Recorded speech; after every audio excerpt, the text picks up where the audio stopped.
WSGW and online WSGW.com.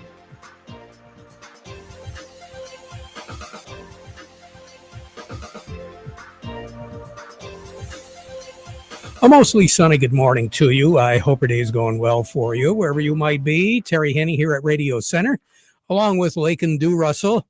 Thank goodness there's air conditioning in this place. Getting a little warm. It wasn't all that bad, quite frankly, over the tail end of the work week last week, but things began to warm up just a little bit. And then yesterday was downright hot for a lot of folks. Saturday was kind of an interesting day. We'll talk about that in just a moment. But right now, we are currently at 83 degrees at the airport. It is 86 here at Radio Center. Downtown Midland is at 86. Downtown Bay City is coming in at 84. Probably the big news will be today. It will be tomorrow. And quite frankly, I think it's going to be that way on Wednesday is the humidity. Right now, humidity level is at 69%. We do have a southwest breeze at 6. Barometer is falling off just a little bit because there not only one but two low-pressure systems that will be affecting our weather, although they're a ways off, 30.05 and falling. I say they're a little ways off. One of them is over in Minnesota, and it's delivering quite a bit of very nasty weather in South Dakota, as well as Nebraska, into Minnesota and Iowa. They have had some torrential downpours in that part of the country overnight and early this morning. Fortunately for us, a lot of that is going to be going away. It'll be moving in a southeasterly direction, so the majority of it will be breaking down as it moves into Illinois and into Indiana. But at this stage, it appears as though there could be an isolated sprinkle or a rain shower, one of those little cells that could be moving into the southern half of the lower peninsula a little bit later on this afternoon and this evening. Again, a lot of it simply because it is so humid and because it is so warm, very unsettled air over much of the state of Michigan. And that's going to continue tonight and during the day tomorrow. It does appear as though Wednesday we're going to get a little bit of a break. There was some precipitation over the weekend, specifically on Saturday, some pretty heavy downpours in some spots. Along with me, Lakin Dew Russell here in the studio. And Lakin, from what I could tell, it looks as though an inch of rain where those cells went through was very common. Yes, it was. And in the area of Munger, it was 1 inch and 6/10. So much needed rain that helped the corn to keep tasseling out here and the soybeans blooming with the dry beans too. So it really helped a lot of the crops out. They got a nice drink. And I was looking at the sugar beets, and those leaves were standing up straight. They've been laying flat for the past few days. We're going to have a chance to talk to Bryce Stein a little bit later on, and we'll find out exactly what's going on as far as the sugar beets go. But you were busy over the weekend as well. Yes, I was. I was driving horses down in Metamora yesterday, so that was a fun time. It was hot, but horses did well, and I hung in there too. Understand, they really didn't get much rain at all there. No, they did not. They missed the rain completely this weekend, but they've been actually getting much more rain down there than we did even through June and the beginning of July. So they've been pretty lucky down there. Yeah, you take a look at the weather pattern, what developed on Saturday. The majority of the precipitation was just a little bit to the west of I-75, but the majority of it was all east of I-75 in the Great Lakes Bay area and south until you get to 52, 57, down around in there, Clio. They've received no precipitation at all down there. Nope, it was completely dry yesterday. Not very, very different compared to up here by us. So I was taking a look at some of the moisture levels. I know in the Richville area, the back 40 at Richville, I had a little bit better than an inch of rain. Out at the research farm, they had 1.26 inches of rain there. Fairgrove had a little bit better than 6/10. Pigeon up in the west side of Huron County had 1.8. Kindy, which is in the central part of Huron County, a little bit to the north of Bad Axe, they had almost 1.6 inches. But Freeland, 1/3 of an inch. Linwood, just a little bit better than 1/10 of an inch. Lapeer, 8/100ths of an inch. That was about it. Sandusky did have close to 9/10 of an inch of rain there. Again, isolated cells, heavy downpours in a real short period of time. That was pretty much it. As far as our cooling degrees are concerned, and Lakin, you'll be interested in this, we're running 1/3 greater than normal for this time of the year as far as our cooling degrees go. Wow. So air conditioner use is running about 30% higher than what it normally would be this time of the year. But our base 50 growing degrees, for those of you that have asked, you in particular, all right, what are the growing degrees? I'm looking at right now, the Hemlock area is just under 1,500 base 50 growing degree days, about 1,484. The Frankenmuth area at 1,528. And the Bay City area coming in at 1,481. So that'll kind of give you what's average is right around 13, maybe a little bit more than that. But the other interesting thing about the base 50 growing degrees, and I know you studied it, is plants can only use so much growing degrees in a day, and then they shut down. Right. So this really hot weather that we've been having, especially the nighttime lows, that's bringing that average, that base 50 average up above threshold levels. So the plant literally shuts down to protect itself. So the real hot weather doesn't necessarily mean that, boy, we're really getting a lot of growing degree days. We're not, because it is what it says, growing degree days. So we're at a threshold level in some spots. Yesterday, we reached 90 degrees for a high, and you experienced that. And again, that humidity level was over 65%. So that was pretty sticky. And today we're looking at pretty much the same. Sunshine is what I'm looking at. There is going to be an isolated chance of a rain shower or two as we go into the later afternoon. 93 is our projected high, 69 for a low tonight. There will be a very weak front that will be dropping down through the state. It does appear right now as though it's a fairly dry front. And again, it's a wind shift front, because later on tonight, we're going to be changing from the wind direction that we're at right now, which is southwest. We're going to be looking at a northeast wind. So you'll know when the front drops through. 69 again is for our low temperature. Frontal system will be dropping down to the Michigan border and then just kind of hovering there. Tomorrow, 90 degrees for a high, sun, a few clouds around. Once again, a chance of an afternoon pop-up, especially in the northern half of the lower peninsula and Michigan's thumb. Then it will be dropping down that precipitation pattern, spotty precipitation, down through the remainder of the state later on tomorrow afternoon and tomorrow night. High temperature at 90 tomorrow, 66 for low tomorrow night. Then on Wednesday, we're going to be looking at a northeast breeze, about 5, 7, 8 miles per hour. 82 is going to be our high temperature, more in the way of clouds along with that northeast breeze. And once again, we'll have a chance of an isolated shower. Now, as we move into the second half of the work week, our temperatures are actually going to be running below normal by about 7 degrees as we move into Thursday and into Friday. Very little, if any, chance precipitation. Friday, Saturday, and Sunday right now look to be pretty much sunny all the way through. And we'll begin to see those temperatures moving up out of the 70s, the tail end of the weekend. Sunday looks like a high temperature of about 82. But after Wednesday, it'll be mid-70s, and upper 70s for Thursday, Friday, and Saturday. Record high in the state set back in 1930 was 99 degrees. The record low 47 set in 1925. A year ago, our high was 87 and our low was 62. We had no precipitation on the day a year ago. Sun will set this evening at 9:03, rise tomorrow morning at 6:23. Incidentally, the warmest ever 28th of July is 1930. 99 was our high. That was the record.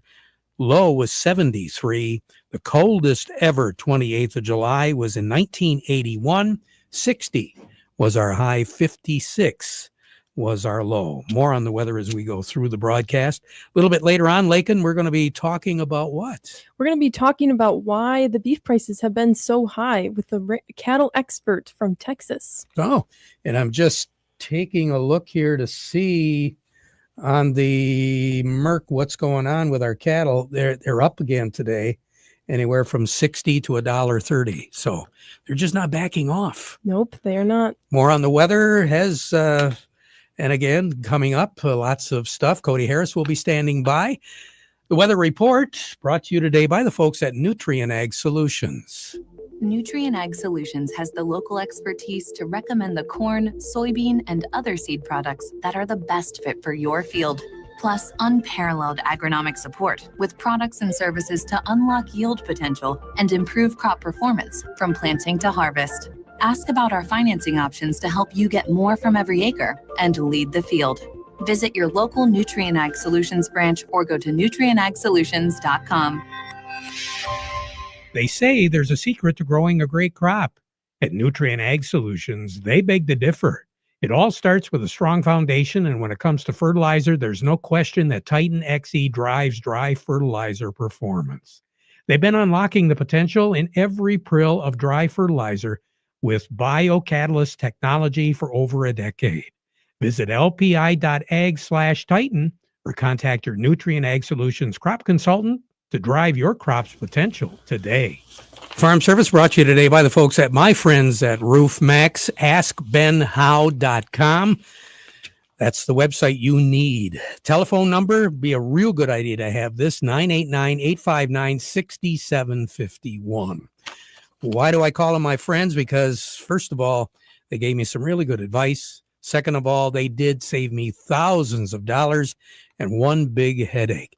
Because what Ben prescribed to me, my roof, not only on my house, but also my barn, was the safe, quick process that put years on a transferable warranty that I got just because I had Roof Max put on that roof. You maintain your equipment, you maintain everything that you have. Well, maybe it might be a good idea to remember that a roof is pretty important too. So you should be maintaining that. You should have somebody look at it. Free roof assessment, that's available. It's available right now. Ben will do it, 989-859-6751. And the chances are he's going to put that flexibility in your roof. It'll extend the life of your roof. And as I said, it did save me thousands of dollars and a big headache, because a little care today can save you a whole lot more. Roof Max, AskBenHow.com. Check them out. Give them a call today. On the line with me, I have Cody Harris over at Star of the West. Cody, what's going on with the markets today? Good morning. Well, we have a kind of a quiet start here today, but markets definitely has a bearish tone to it. We had a couple of news stories over the weekend that I think are affecting that, but overall, we're starting the week here on a negative tone, Terry. Any particular reason why, Cody? Well, over the weekend, we saw, like I said, we had a couple of stories. One story was that we saw the EU and the U.S. reach a trade deal, which put EU import tariffs at just 15%. And I know the EU is a sizable U.S. buyer, so the weekend deal should be positive for U.S. exporters. But as of right now, any details, especially in the ag sector of the trade deal, are lacking. So I think we're looking for a little clarity there before the market really kind of reacts to that. And then the other story, which I think is really adding the bearish tone to the market, is that we saw on Saturday, Argentina reduced their export tariffs on grain and soy exports. That's likely upping the competition for U.S. soy product exporters. I think when I was looking at it, the reduction in taxes sent soybean export tax to 26%. It was previously 33%. And then of soy products, it's at 24.5%, and that's from 31%. So I think that's just adding a little more competition to our U.S. soy exporters. That's really what's affecting our market here today. So really, over the past week or so, Cody, what kind of movement have we seen on some of these commodities? I would say overall it's been neutral to maybe some bearish. We've had beneficial weather, it seems like, the last couple of weeks. I think looking to our extended forecast, it's going to be beneficial as well. And then kind of getting a little bit of trade news in this deal out of Argentina. or at least news out of Argentina. I think overall it's putting a little bearish tone on the market. It looks like crops are doing good everywhere across the world. So it's something to keep an eye on. We're definitely watching weather here for the next month or so, especially in our region and throughout the world. But anytime the market's going to give you an opportunity or any kind of bump in the market, or we're also looking at maybe a trade deal with China. I think the talks are going on here today and tomorrow. That may be what the market's looking to get a direction as well. So that's something to keep an eye on. But overall, I think it's been neutral to bearish here as of late. So right now on the board at Star of the West, what do you have? Yeah, right now I got cash and new crop wheat. That's down 2 at the moment. 521 on the white, 451 on the red. Cash and new crop soybeans are down 7 at the moment at 934. And then looking over at corn, cash corn is down 6 at 339. And new crop corn is also down 6 at 348. All right, Cody, you have a good day. Thank you. Thank you. You as well. You bet. Cody Harris over at Star of the West. What's going on the board of trade right now? As Cody indicated, plenty of negatives, a lot of red. Corn right now on the nearby contract is down 6 1/4. That would make it 393 on the board of trade. The December contract is at 413. That is down 5 1/2. Soybeans, August contract at 688 1/4. That is down 10 1/2. The September contract is at 992 1/2. That is down 9 1/4. Wheat on the September contract is at 536 1/4. That's down 2. December contract is at 556. That is also down 2. As we mentioned on the Mercantile Exchange, the beef complex is trading anywhere from 90 to $1.50 now to the positive. Pork complex 15 cents to 25 cents to the negative. And crude oil right now, September contract is at $66.52 1/2. That is up $1.36 1/2. We'll be right back with more.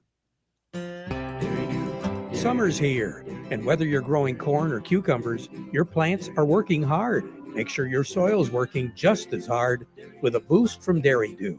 At Morgan Composting, we know that healthy soil holds water better, makes nutrients more available, and keeps plants stronger, even through summer heat. Our products are loaded with microbial life, humic and fulvic acids, and natural nutrients that build real soil structure. Use Bloom Blaster or Veggie Blaster in your garden for a vibrant harvest, or go to a custom blend tailored for your farm's needs. We've got organic options for row crops, hay, and pasture too. Don't just fertilize, feed the soil. You'll see stronger roots, better yields, and more resilient growing season.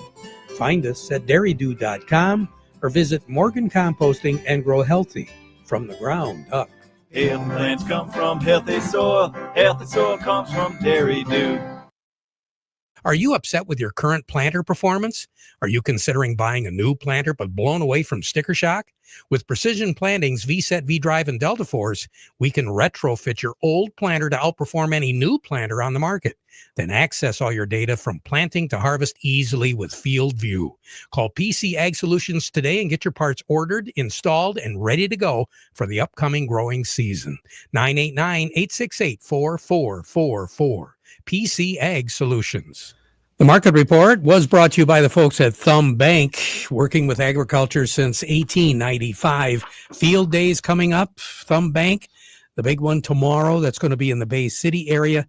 That will kick off about 10:30 in the morning. If you'd like more information on that, all you got to do is just punch up thumb.bank on your Google, and you can get the latest information on that.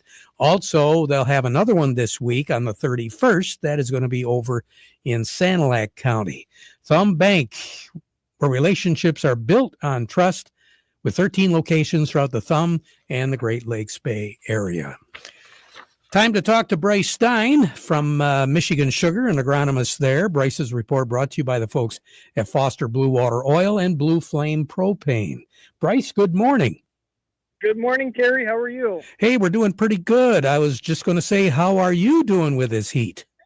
I'm actually in the shade at the summer CEO meeting. So a little bit of shade, a little breeze today. So it's bearable right now.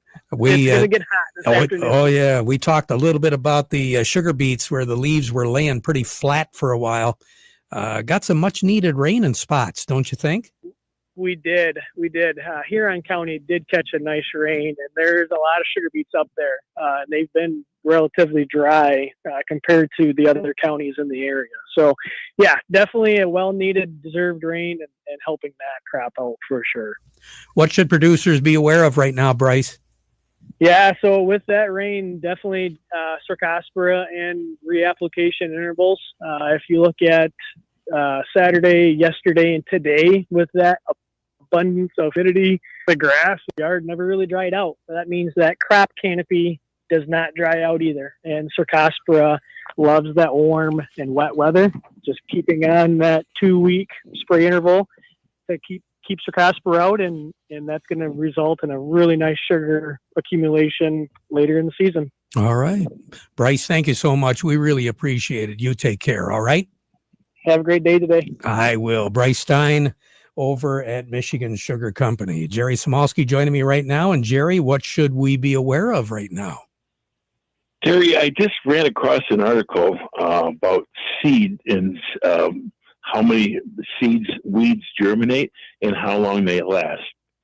Like common foxtail, they'll produce between, 5,000 and 7,500 seeds per plant, and they'll be viable for like 7 years. And that at that point, 50% are still viable till about 78 years until they're expelled. So when you let weeds get out of hand, that's called the native seed bank, and that's what you're going to fight for years to come. So, if you got weeds, get to them sooner than later. Don't let them go to seed, and life will be a lot better. And if you can use a little bit of a pre-emergent beforehand, that'd be a good thing early in the spring, and then maybe a second application. It depends on the product you're using later in the year. But gosh, when they crop up, you get them before they go. Otherwise, you'll be paying for a lot of years to come. Jerry, thank you. We'll talk to you again. All righty? Yes, sir. Yep. Jerry Smolsky, Bay Landscaping and Garden Center in Essexville. Lakin Du Russell joining me right now. And Lakin, what do you think? Well, last week I had the pleasure of speaking with cattle expert and CEO of RanchBot Monitoring Solutions, Andrew Copen. He works directly with cattle producers and ranchers across the country and explained what economic forces are driving record-breaking beef prices in the U.S. Traditional markets, the laws of supply and demand are really at the root of all of these issues. We find ourselves at a time when we've got fairly limited supply. The beef cattle herd's back at the same levels it was at in the 1960s. Back then, there was only 180 million people living in the United States, and today we've sort of got 340 million. But America's still importing a lot of beef from places like Brazil and Australia to keep up with the consumers. On the demand side, we've got a lot of people wanting to consume beef. It's the premium product. It's the preferred protein. People sort of say, I'm happy to go out and have a steak. Not that many people say I'm going out for a chicken for dinner. And so we've got a consumer obsession with beef as a great product. Some of the best beef producers in the world. This dynamic between supply and demand that's been driving prices higher. Along with economic factors, Copen said ranchers are struggling to rebuild their herds with drought conditions in 30% of the country. With the average U.S. beef herd now just at 47 cattle, Copen stressed the importance of volatile weather conditions influencing the shrinking herd size. Water is a key input in all agricultural pursuits, but very much so in the livestock industry. Your average cow's drinking about 35 gallons of water a day. And when a cow's costs running at $3,000 a head, you want to make sure they got plenty of water because that's an expensive asset that's roaming around the pasture. We're living with more and more weather volatility. We're having hotter hot and wetter wet and more dynamic weather environments on the planet. It's really harder for ranchers to manage those inputs. A decision at the moment to do I rebuild my herd is will I have enough feed in my pasture? And instrumental in that is will I have enough rainfall at a time when that demand equation is so high? And I think that's why we've seen a bit of a lag in the rebuild of the US cattle herd. Heading into the fall, Copen predicted sustainably high beef prices for consumers because of increased input, feed, fuel, and labor costs for ranchers. To listen to the full interview, visit the WSGW Farm Service Radio webpage. Very good. Lakin, thank you. You're welcome. Let's touch base right now with Vic Huffer over at Freeland Bean and Grain. Vic, what are you looking at right now?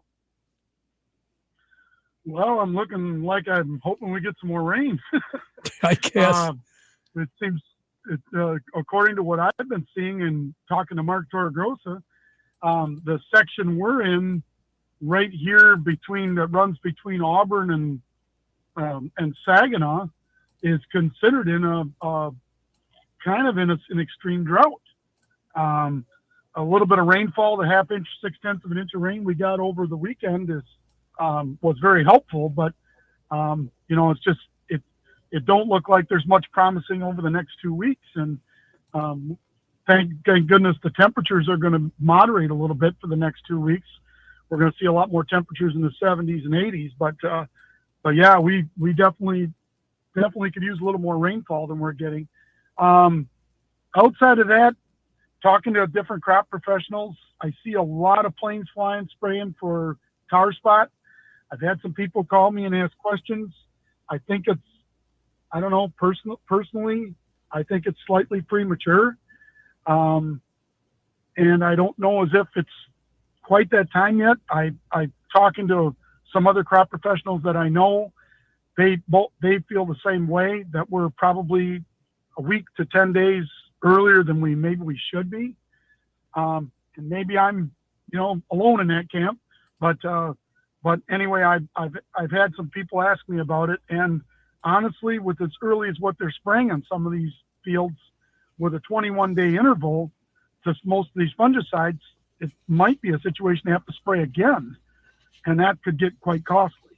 And that's why I'm trying to get some of my growers to hold off if they're thinking about spraying, to maybe not go quite yet, and give a chance for not so much for the disease to progress, but as dry as we are with no rainfall, tar spot's going to have a hard time progressing as a disease unless we see more rainfall come in.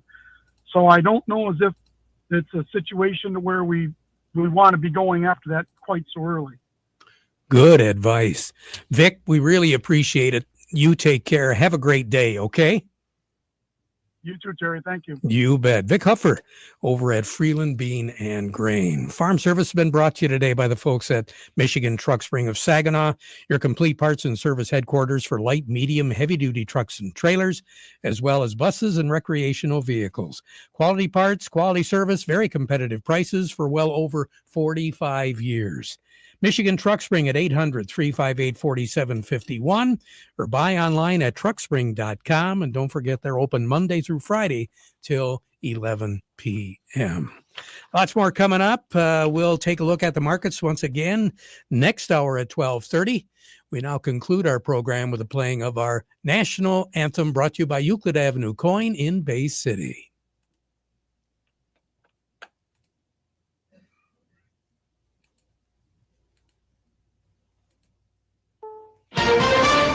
This is CBS News on the Hour, sponsored by ZipRecruiter. I'm Steve Kathan. A federal judge says Planned Parenthood must continue to be reimbursed for